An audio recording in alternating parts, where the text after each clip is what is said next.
What to do if some button on your Nintendo doesn't work? Fixing this is much easier than it seems.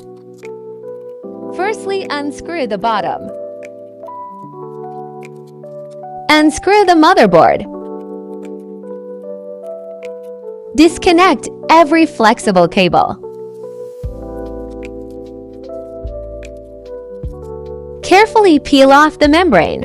In 99% of cases, you just need to clean the contacts, then putting everything back.